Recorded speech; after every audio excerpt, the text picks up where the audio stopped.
জানবো যে মহিলাদেরকে কষ্ট দিলে, তাদেরকে আঘাত করলে কি ঘটে।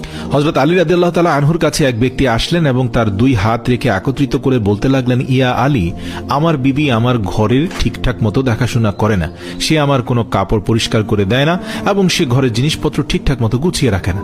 তাহলে কি তার সাথে আমি রাগ করব না? তাকে কিছু মারপিট করা উচিত না? এতটুকু বলার সঙ্গে সঙ্গে হযরত আলী রাদিয়াল্লাহু তাআলা আনহু বললেন, কে বলেছে তোমার বিবির উপর তোমার ঘরের কাজ করা ওয়াজিব রয়েছে? মনে রাখবে, ইসলামে মহিলাদের সম্মানকে যতটা উঁচুতে রাখা হয়েছে ততটা সম্মান অন্য কোনো মাযহাব দিতে পারেনি। আমি আল্লাহ রাসূলের কাছ থেকে শুনেছি, মহিলাদের সবচেয়ে বড় দায়িত্ব হলো সে যেন তার সন্তানকে ভালোভাবে মানুষ করে এবং সে তার সন্তানের দেখাশোনা করে। কিন্তু যদি তার সন্তানের দেখাশোনা করার জন্য তার স্বামীর কাছে সাহায্য চেয়ে নেয়, তাহলে সেটিও চাইতে পারে। আর এখানে তুমি তাকে ঘরের কাজ করার জন্য বলছো। যদি মহিলারা তার নিজের খুশিতে ঘরের কাজ করে থাকে, সেটি তার দয়া, সেটি তার জন্য বাড়তি কাজ, আর সেটার জন্য তুমি শুকরিয়া আদায় করতে থাকো এবং তার প্রশংসা করো।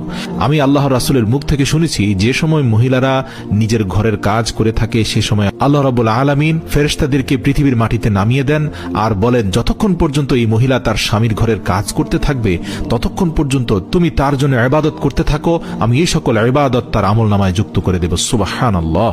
আর সেজন্য যদি কোনো মহিলা তার নিজের স্বামীর ঘরকে নিজের ঘরের মতো আগলিয়ে রাখে, সেটি তার জন্য এই পৃথিবীর সর্বশ্রেষ্ঠ ইবাদত হয়ে যায়। এটি মহিলাদের খুব সুন্দর একটি নৈতিকতা যে তারা স্বামীর ঘরকে জান্নাত বানিয়ে রাখে, তোমার বাচ্চাকে খুব সুন্দর করে মানুষ করে গড়ে তোলে।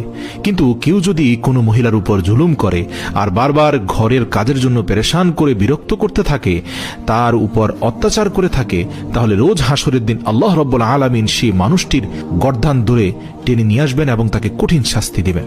আর দোজখের একটি দরজা তার জন্য খুলে দেওয়া হবে। তখন এটি বলা হবে যে এরা সেই ইনসান যারা নিজের স্ত্রীর উপর অত্যাচারের জন্য হাত উঠিয়েছে। এরা হচ্ছে পৃথিবীর সবচেয়ে বড় কাপুরুষ, যে তার দুর্বল স্ত্রীকে ভালোবাসায় আগলে নেওয়ার বদলে অত্যাচার করেছে।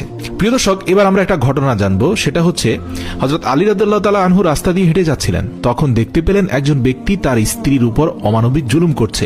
তখন হযরত আলী রাদিয়াল্লাহু তাআলা আনহু তার কাছে গিয়ে বললেন, হে ব্যক্তি, আল্লাহকে ভয় করো।